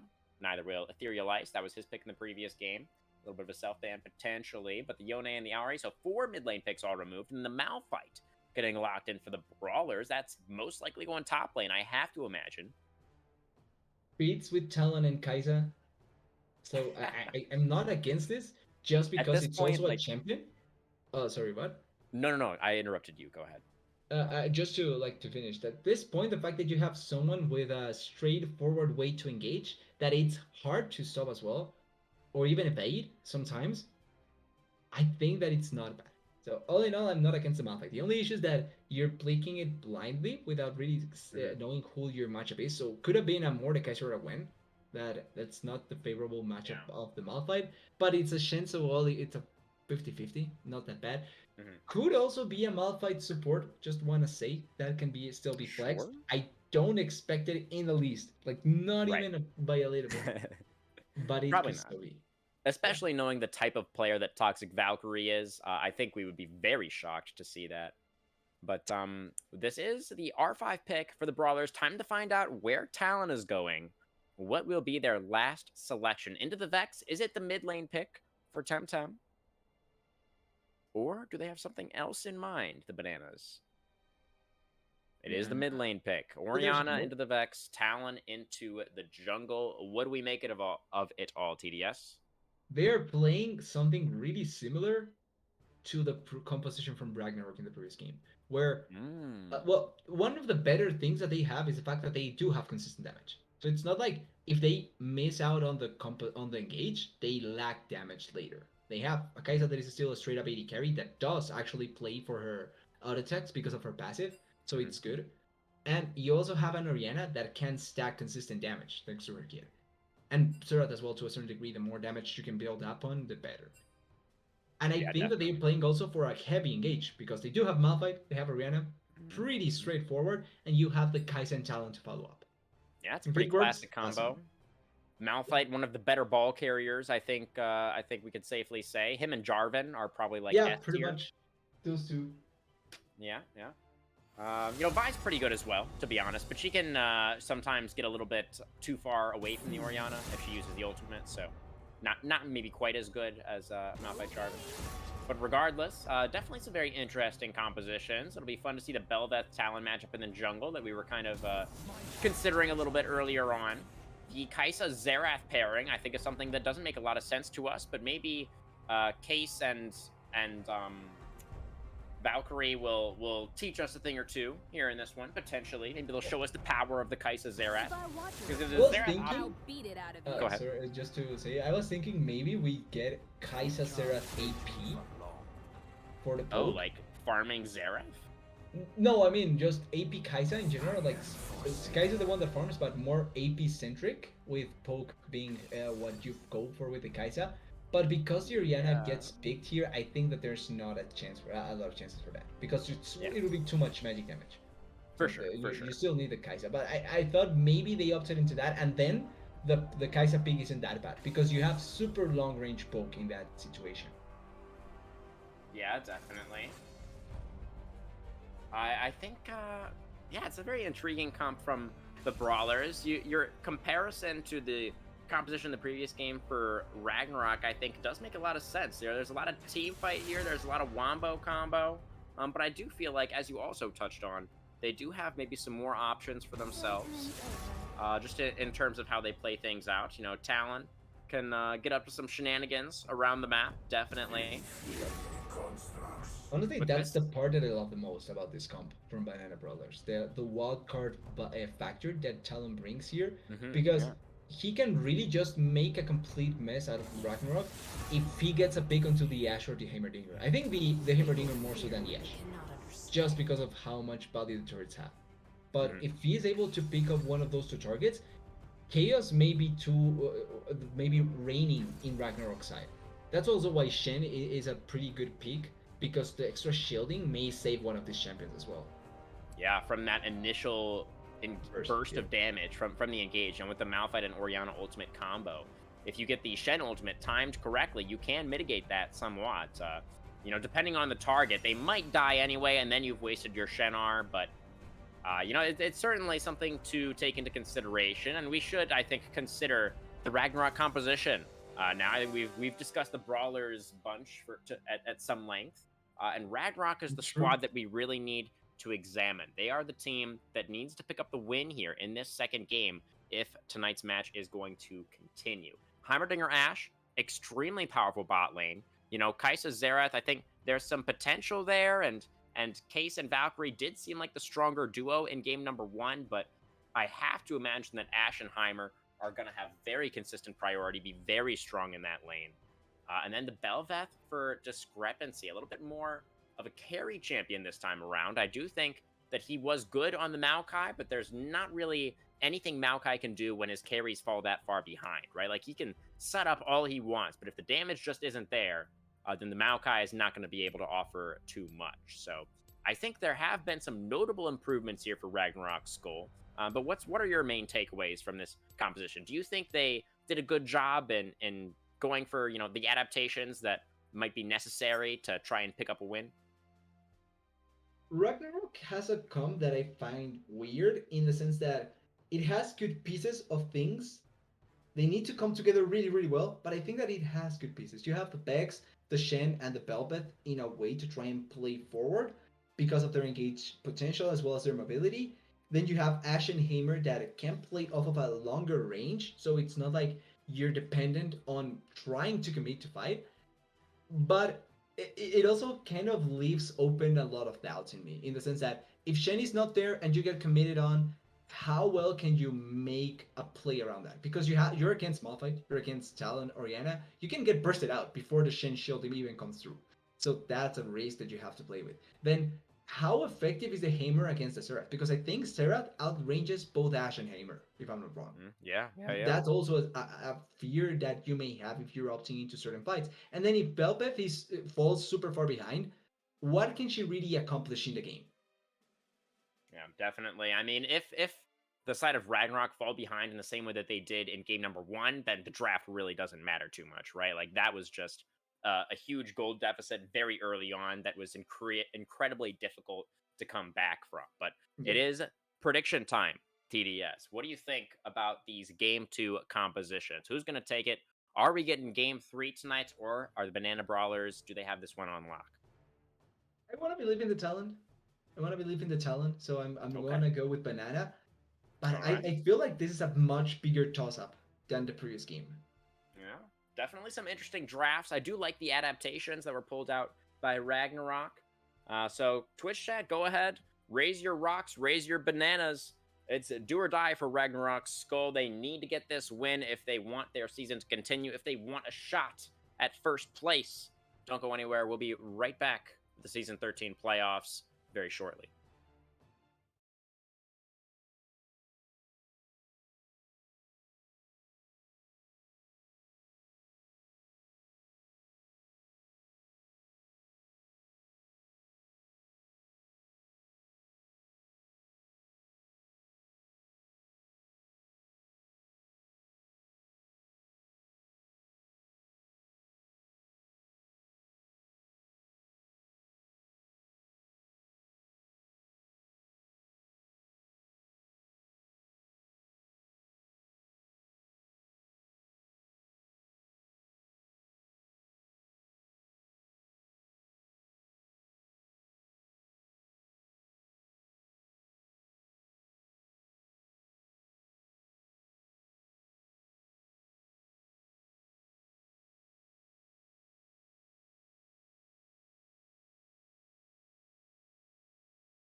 right, everybody. I see the Ragnarok fans popping off in chat over there.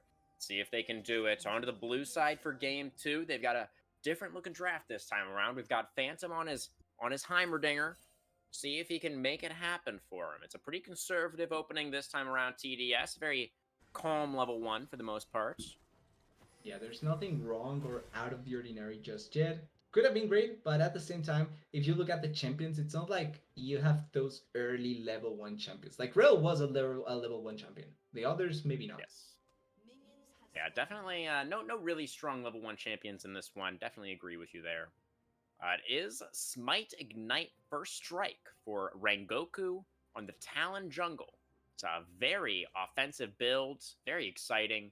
See what is able to get done with this pick. We are going to have both junglers starting on the bottom side of the map, clearing towards the top lane, which will be a little bit of a wet noodle fight. Yep. We've got Grasp of the Undying for Akuma's Shen and Reflect on the Malphite this time around with the Comet, which is a little bit surprising to me. I would have expected him to go for the Grasp as well, melee matchup. Maybe some shenanigans in the build, maybe a little bit of AP could be happening with the Comet choice. What do you think, TDS? Well, there's also almost always options for this sort of champions like the Malphite that it can build health but also damage. Kind of like with Shogat, right? Where if you're able to stack yourself up, you can build damage sometimes and then add up on that health and you can kind of scoff being a tank. It can also work out in the sense that if you're able to provide extra damage to an already damage heavy comp, you can actually burst out champions. So if Malphite goes in with an Orianna ultimate, with a Talon on top of them, or a follow-up from the Serath from a really long distance, then it should be quite easy for them to get a lot done. A little bit interesting here. We do have Rengoku going for the fast level 3, just blue Gromp straight to his other buff. Let's see if he's going to be going for an early gank here, or possibly an invade. It is the full clear for Discrepancy on the Bel'Veth. Nothing too much happening in the lanes just yet. Ashe Heimerdinger able to get priority, as we expected to happen. Yeah.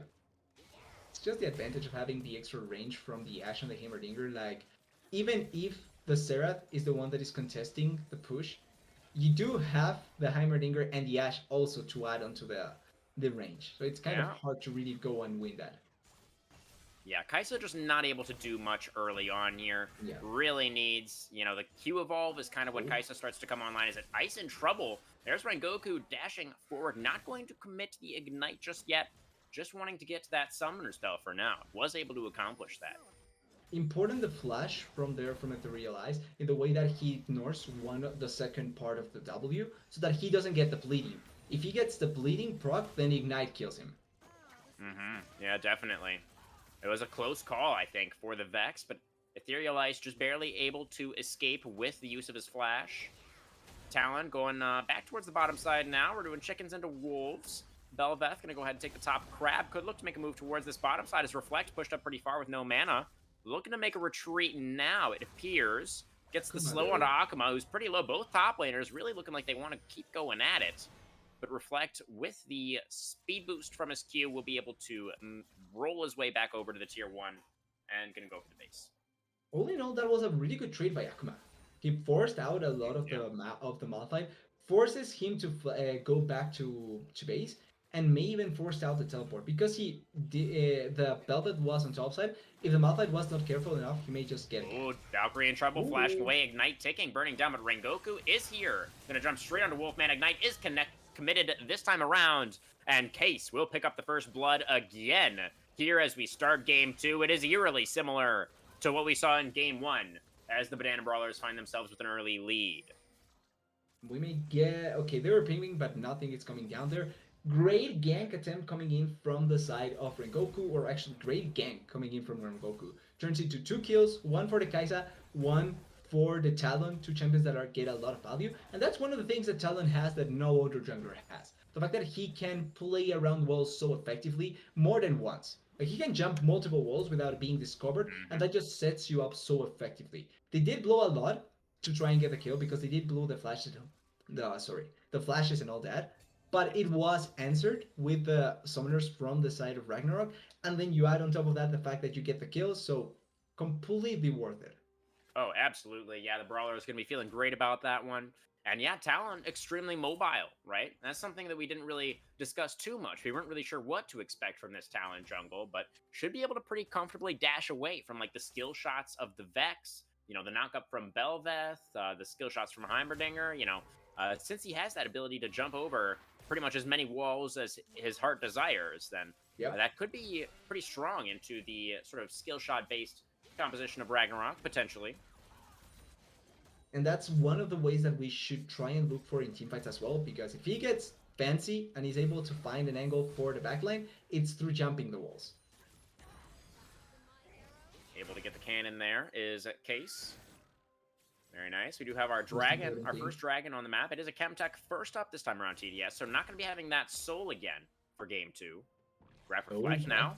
Potentially in trouble. Gonna get knocked up. He had a full HP bar at the start of this. Does still have the flash as well, but gonna get taunted up here. Oh, gonna go for the Unstoppable Force onto the Belveth, but I think that was a nicely timed E from Discrepancy to deny that from coming through. But now he's gonna flash away, but he will get finished off by Akuma, who flashes after him. Rengoku come flying in from the side to clean up the Belveth, and now 1v1 between the level 5 Talon, the level 6 Shen. Rengoku getting some good damage out with the Rake there, but both players will walk away. It was actually Temtem making his way up there from the mid lane as well for Banana Brawlers. So Akuma had to cut and run.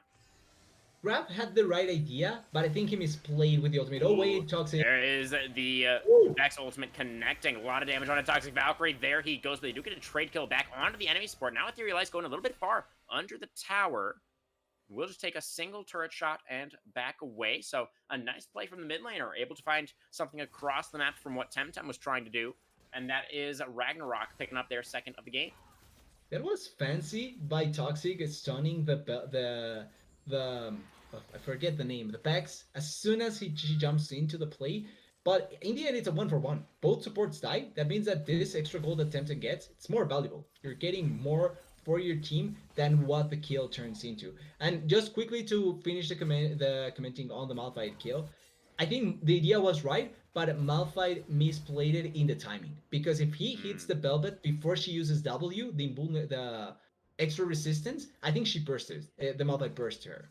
I think so, yeah. I think that was a perfectly timed ability from Discrepancy to actually not get burst out by the Malphite. Akuma finds another taunt, but Malphite very healthy. He's going for an interesting, that's an Aegis on the Malphite. Does that mean it's going to be, what does that build into now again? Or no, it's the purple one, I think it's Divine right? Justice, no? Oh, that's the blast cone into the pit, and Discrepancy finds the steal onto the dragon. Picks that one up for Ragnarok. Now Rengoku forced to hop over the wall. Blast cone gonna get him away to safety. Dodges away from those Heimer rockets, but a nice steal from Discrepancy. Able to get something back for Ragnarok in what was looking like another tough early game. That is a really good steal and a really important one also because it buys them time or it gives them opportunity to try and play it off in this early game, especially with how the advantage was already more in favor of the side of Banana Brawlers. So having this sort of back into you, the fact that they get this dragon back into them, it's a good way to try and destroy the Skoll lead. They did blow Shen ultimate, which is important. Yeah, but it's not the end of the world. Yeah, I mean, it feels fine, right? I think to get the objective with that feels like a good usage. Not losing too much on the top side for that play either. As the Unstoppable Force will connect, and there is the combo. As the Shockwave comes out as well, Discrepancy, don't care how many resists you have, when you have that little HP, there's no surviving. And it's going to be Oriana Temtem picking up his first of game 2. And 5-2 now on the scoreboard for the Brawlers, as they're going to go ahead and start up that Rift Herald. That's the difference with how the ultimate was played. Enchanted Crystal Arrow connects onto the Xerath. Valkyrie will flash away, burning down to the Ignite, though. The last dollar from Phantom going to finish him off. But Killer Instinct after Wolfman, the E-forward Case, going to be able to get that kill. Now, Phantom, he has got a lot of turrets down. Cleanses off the stun grenade. Case flashing after the Heimerdinger now. One more Q, not quite enough. The turrets are doing a lot of damage to the Kaisa. When does Heimerdinger have his spells back? Not soon enough. Case makes it a double, 4-0-1, and the bot gap seems to continue into game 2. And that was really looking scary, not for the fact that the turrets were doing a lot of damage, but the turrets ate one part of the Kaden Rain. So it almost wasn't enough damage to kill the Heimerdinger with just a Q. Still, Kais is able to get the kill at the end, 4-0-1, and once again, Casey is quite strong. Maybe dies here to the Velvet though. No flash. Yeah, Discrepancy's looking and almost Yeah, has the flash up himself. Kaisa definitely in a yeah. lot of trouble here. Help not Oh, close enough. Sidesteps the knockup. Kaisa still in trouble though. I don't think Case is going to be able to walk his way out of this one. There is the shutdown. That is a lot of gold for Discrepancy on the Bel'Veth. I think exactly where you want it if you are a Ragnarok fan. it's a lot of good damage, and it's a really valuable target to get the kill on. I thought they were going to commit a little bit more to try and get the kill, especially with Serath ultimate, but it is Serath without really any items, so it probably wouldn't be enough damage. Yeah, it was just a little bit of an overstay from Case. Unfortunate, but these things do happen. Talon is And getting the pinked a lot. CS in the top lane is definitely a different story from last game. It is Akuma who's up this time around by a couple of minion waves. Rengoku Okay, I am gonna have to step away for just a minute. Please is excuse completely me. fine. That was happening for Crewman, something that doesn't really want to, but shutdown gets collected here from the Talon, really nicely done that they are able to get that kill. Rengoku overstepping himself in a spot that wasn't really necessary to be on, and it's a perfect recollection of the kill. They may try to push this wave, but I don't think that it's going to turn into anything important compared to that kill from Rengoku. And is now the game is now in a pretty interesting spot. The fact that they are not committing too many things to get certain kills, but they are still keeping themselves close in gold is really, really good for the side of Ragnarok. And then Banana needs to try and make it so that the game can be a little bit more chaotic. They thrive in chaos, they thrive in team fighting, and they need to find those sort of team fights to really make their composition be as palatable as possible. Having these guys as super ahead though is a pretty good situation to be in. And as long as this Kaisa doesn't fall down or it's not or it doesn't become a non-factor in the game, it's still going to be completely fine. Now we see Rengoku living down the Rift Herald that they collected previously. Pretty good chunk of gold going back into him, especially with him being behind in terms of CS to the Belbeth. Certainly going to be a pretty positive gold income to get, and also allows for now this Oriana pressure to be a little bit more dangerous because if she takes down the turret, it's bound to turn into Merv. But the game kind of puts itself into a lull state. Not much happening, not a lot of kill potential happening here, and not a lot of potential aggression that we may get. Although Oriana Temtem trying to threaten here has the ultimate to realize has a flash, but it's a little bit dangerous to be in that position. Ooh, great flash timing. It's not enough to get the kill.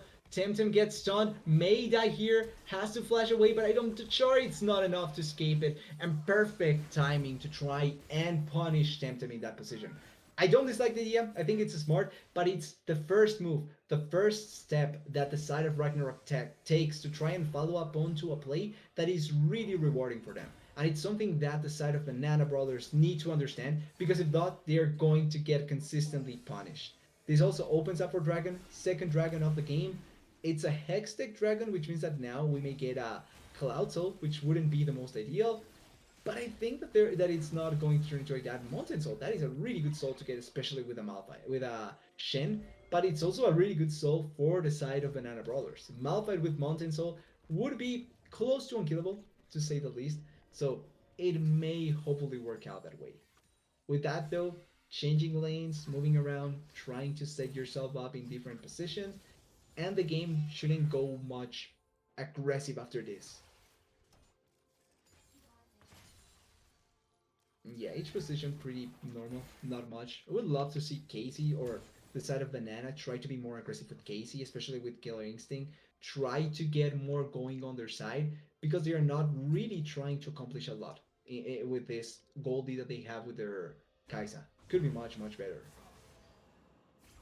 Raph, a little bit of a fight, a little bit of a noodle fight. Nothing much to talk about here. Waldman.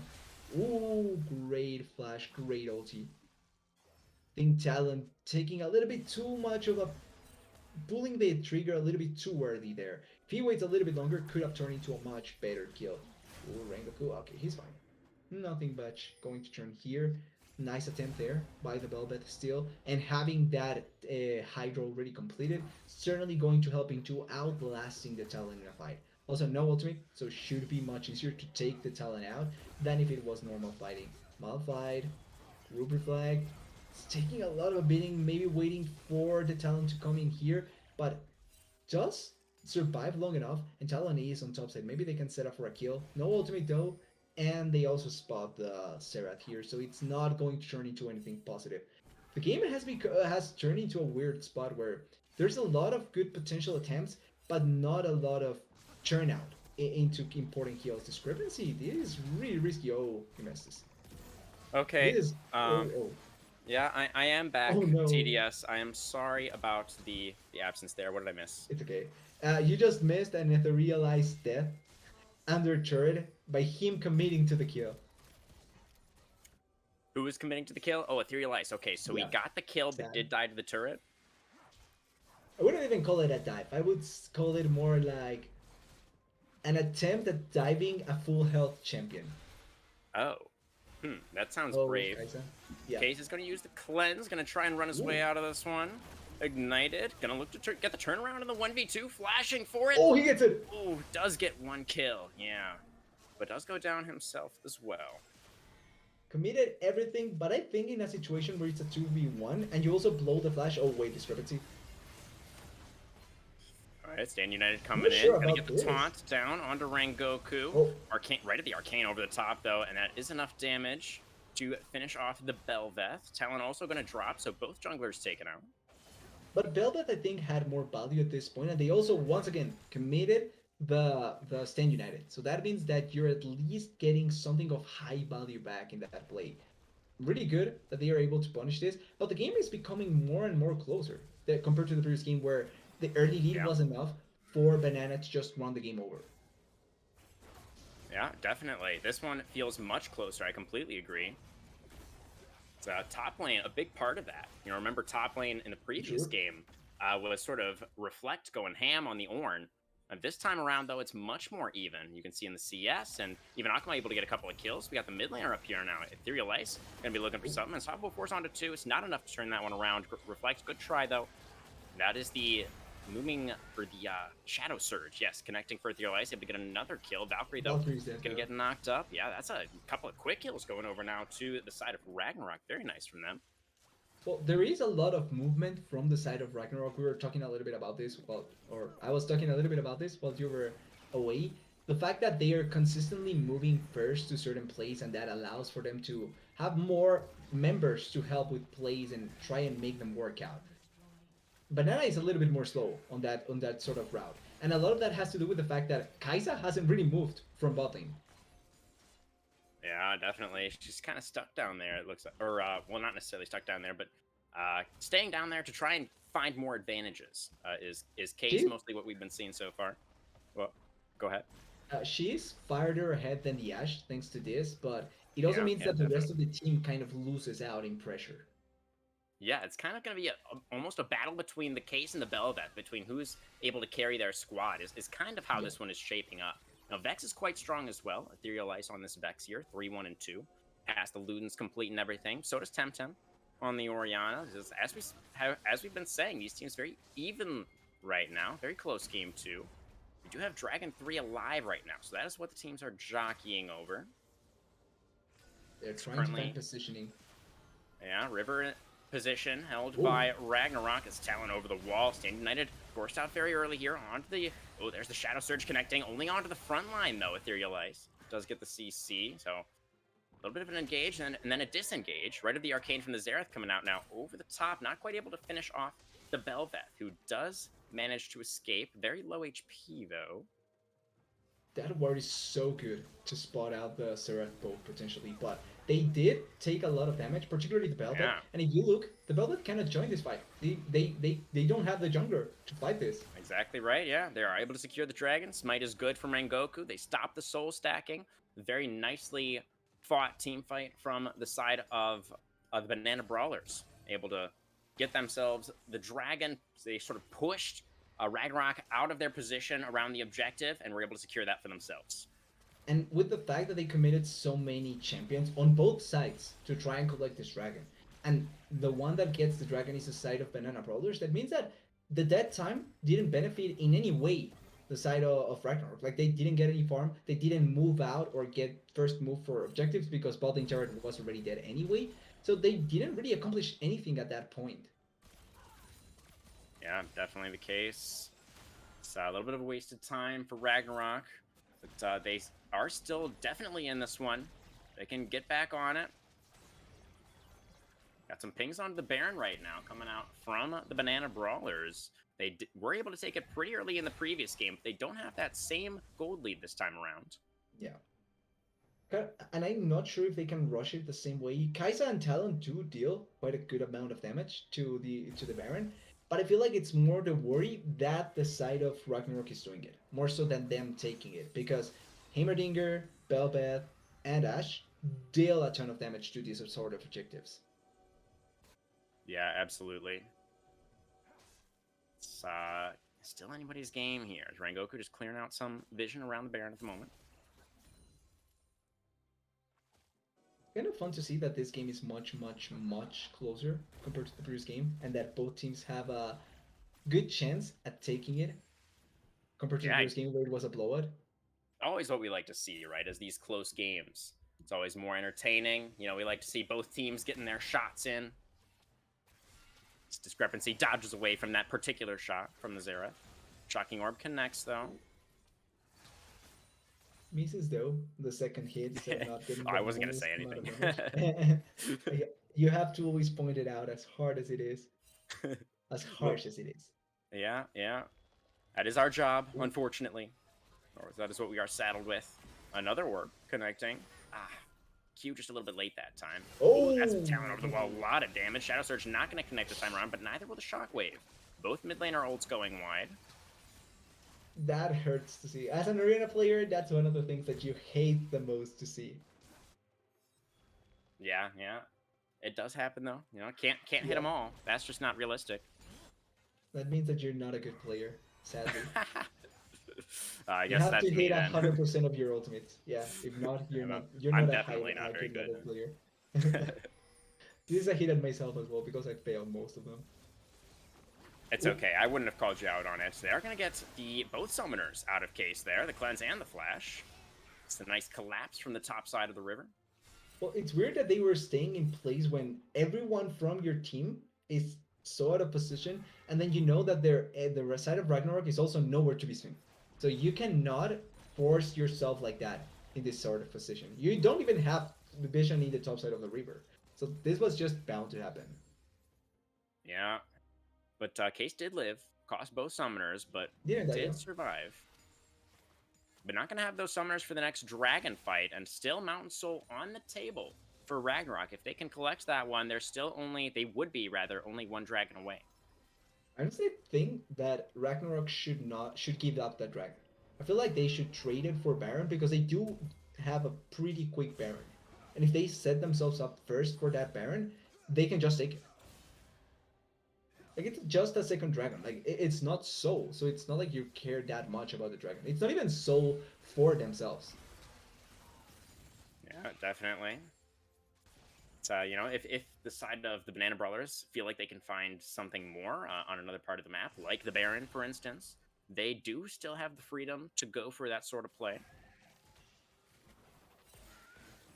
Scattercraft may fall here, which gives a lot of control. They have important ultimates as well, because Shen did teleport topside. They still have to stand united to try and play on the other side of the map. So there's always need to be careful, a little bit of care about how you opt into certain champions. Yeah, definitely. I mean, there's so much on the line right now in this game, right? Like, you have to make sure that your setup is perfect, that everybody's on the same page, you know exactly what the play is. Rengoku hops over the wall. Discrepancy doing quite a bit of hopping of his own. No fight breaking out just yet, but these teams seem like they're ready to go. Discrepancy has been a bit too far forward a lot of times, where he probably thinks that he survives the burst damage from everyone, especially with Stand United, but most times, because he does get bursted out, he really doesn't accomplish anything in the later parts of a fight, and that's the biggest skill that you have to play with. Ooh. Pretty squishy build, Look right? Look at that! Yeah, a lot of damage. Stand United saves him for now, but not enough resistance. Is not tanky enough. Yeah, he goes down. Now Wolfman in trouble. He's going to get taken out as well. This is all Banana Brawlers. Phantom just going to get taken out in no man's land there. Just the solo laners left. Akuma getting slowed down. Reflect so tanky on the front line. Oh, Akuma aggressively flashing after the Orianna. Can't quite get it. It is the triple kill for Temtem. And that is going to be another Mountain Dragon. Ooh, looking for the ace. Can they find it? Not quite, as Etherealize flashes away. But they played that out so well, and it's precisely what we were talking about with discrepancy, right? Goes a little bit too far forward most of the time, Yeah. where thinks that this Velvet will survive everything, but immediately gets bursted out, even with Stand United. So puts everyone else into a bad spot, and Reflect goes for a great ultimate. Ignoring completely the Velvet that was already about to die, goes for the backline, gets in position, destroys everyone that is of value, and they just win the fight in a really commanding fashion. Yeah, absolutely. That felt like a huge moment for the Banana Brawlers, no doubt about it. Able to jump themselves significantly further ahead after that one in gold. They tie up the Dragons. And now they're feeling very comfortable in this one. And it's adding more and more armor to this small fight where they don't get any value for themselves on the side of Ragnarok once again. Instead, it's more armor, more resistances for this small fight, and the team fight will just keep on being, well, I don't want to say keep on being better for them because I do think that Ragnarok has good team fight potential, but I feel like it's close to becoming harder for them to be able to fight in any way. Yeah, definitely. I mean, they do still have some. It's not like they scale terribly, right? And they do still Yeah. definitely have tools that they can work with. But the gold lead, as I already mentioned, is starting to build, and Orianna, Xerath, all these guys are going to be really, really strong. Orianna is level 15, only one level away from 16, working towards her third item as well. And Reflect is getting really, really tanky on that Malphite. So I do think it is getting a little bit dire now for Ragnarok. They gotta find another positive play for themselves here soon, or this one definitely in danger of slipping away from them. Oh, there's a nice Shadow Surge. Gonna get the fear onto the Talon. Rengoku gets absolutely popped. Completely just gone.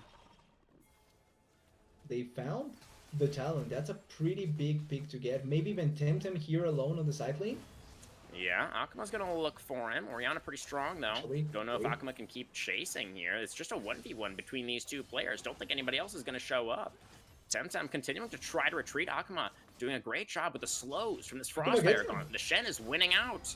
Yeah, he's looking like the Shockwave. It's not enough, and Shen gets a huge shutdown off of that one.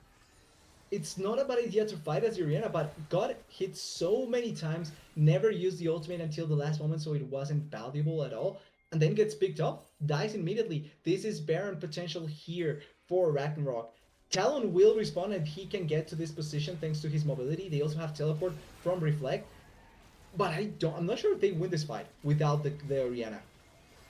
Oh, yeah, it's going to be tough. This is a bold call from Ragnarok, but I think it's what they need in this situation. They are going to contest. We got the teleport into the Baron pit. Discrepancy looking to finish it off. They will secure the Baron. Rengoku in there now, trying to follow up on Reflect's play. We got a pretty low health bar on Discrepancy. Case on the front line, going to cleanse. Got Killer Instinct away. They do get the kill onto the top laner. But it looks like most of these Ragnarok members are going to escape with the Baron buff. They get the Baron 4 for nothing in terms of Baron buff is great. You get so much value there. And Discrepancy didn't die either, so he doesn't lose the stacks from the Hydra. But they don't get the kill on Case, which I think is the biggest thing that you need to worry about. Yeah, definitely. Case still alive and well. Has his third item completed on the Kaisa. Very, very powerful. And, getting this Baron buff does shore up the gold deficit a little bit for the side of Ragnarok, but like you said, they still have to contest with this really powerful Kaisa, and Orianna's still going to be really strong as well. The team fight, the Wombo potential is always going to be there from the Banana Brawlers. Yeah. 100% on this last fight. It feels like it's going to be on another fight, not last, but on another fight to really determine who's going to be ahead or behind in the game. To realize... Ooh. Rengoku jumping away just in time there. Could have been dangerous. They have so much pushing power here. Oh, with the Wait, Belbeth, I didn't know this. Belbeth can buff up her minions. Then she creates more minions. It's really ridiculous, honestly. I actually didn't know that. Damn. Oh, it's so broken. Yeah. Gonna Reflect? jumping onto Reflect here. That was some poor pathing from the top laner. Just kind of gives himself up to the wolves. That can be game losing. It's not just per pathing. That is legitimately game losing pathing. Yeah. We got the push into the base now. Temtem hasn't even started backing yet. Orianna's going to teleport back now. This Akuma is stand uniting into the base. They are going to go for the end here, I think. They still have Baron. for at least another minute, I think, and it's 5v4 on the map. First Nexus turret under Oh, fire. A nice shockwave! shockwave. Gets a lot of damage down. Shen taunting Wait, under the turret. They can't quite finish it was off the Shen. how Akuma big it was. survives. The tech Nexus turret will drop just like that. It's gonna be Ragnarok taking us to a third game. Oh man, TDS, what an ending. Okay, I don't typically do this, but legitimately, Reflect lost them the game. That is that is really, really, Yeah, really on Reflect. Honestly, yeah, tough there look. was absolutely no reason to do that. Absolutely no. Wow, what a tough blow there for Surprising to say the Banana least. Brawler. Yeah, like they were fighting back in that one. That game was pretty close all the way down the stretch. It was the Brawlers who had managed to open up a little bit of a lead, but then it all just slipped away. They gave the game back over to Ragnarok, and now we do have a match on our hands. It was a lot on that Baron buff play, which comes from picking off the talent. And I think it's a really smart call that Ragnarok ends up making there because it sets them up so perfectly. But at the same time, like even with the Baron buff, there was nothing to be realistically scared of from Ragnarok at that point. Like yes, they had the minions pushing and all that, and maybe the wave clear wasn't going to be enough. But if you have Malphite Optimate, when that shockwave comes in, you win that fight 99% of the time. Yeah, I mean, it would have looked a lot better, right? It was so close as it was, with the man disadvantage. So completely agree. That was definitely the breaking point, I think, for the side of the Brawlers. But it was well played by Ragnarok. They were down but not out. They stayed cool down the stretch. They were able to work as a team to find the fights that they needed, and they got the win. They got the crucial win to keep themselves alive rather in the playoffs here. And now it all comes down to this next game. Who was your MVP though, TDS of game number 2? It's like there's just one option. It has to Yeah, be. It has to be blanking on the name. I'm sorry for that, but roll. to be Oh, the jungler yeah, discrepancy. discrepancy. Yeah, Yeah, yeah. something. I think discrepancy played really well. Was the I think that he was one of the big factors in some of the fights that they lost, but he also Hmm. was a big factor in some of the fights that they won. And I think that did an amazing job at keeping Rengoku as controlled as possible as well. Yeah, it was a risky build for discrepancy, but definitely paid off in the end. Well played by him. Yeah. Always love seeing the shout outs to the jungler as well. Don't go anywhere, guys. We're gonna get set up for game 3, and we'll be right back.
All right, guys.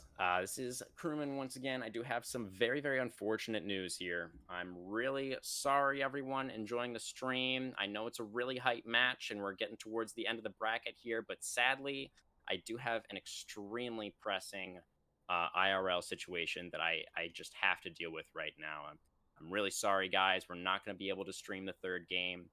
I know that's disappointing. I'm disappointed too. But this is just unfortunately what's going to have to happen. So thanks for watching tonight. TDS, do you wanna give any thoughts on the two games that we were able to watch here? You want to give us a for fun prediction for game three? They were really entertaining. I think that Banana Brawlers, I think, should take it just because I feel like they really had it on them in the second game and could have been honestly the winners of the series. But Yeah, Ragnarok they still still could be. has. I feel like they should be able to take it, if I'm honest. Yeah, yeah. I mean, they were so dominant in game one. Game two was pretty close. So, Yeah. I agree. I feel like the Banana Brawlers, they were favored coming in tonight. They got the win earlier on in the playoffs, and they're favored here. I would love to see Ragnarok Skoll take their best shot, though. I'm sure it'll be a great game three, but yeah, I'm really sorry, guys, but I just can't do it at the moment. I do apologize, but that is going to have to do it from us tonight. So from myself, from the entire production team here at Style, thank you guys so much for watching. Hopefully, I'll see you next time as well. Sorry again about the abrupt ending here, but I will do my best to get this all sorted out for next time, and we'll see you then. So, thanks for watching, guys, and have a good night.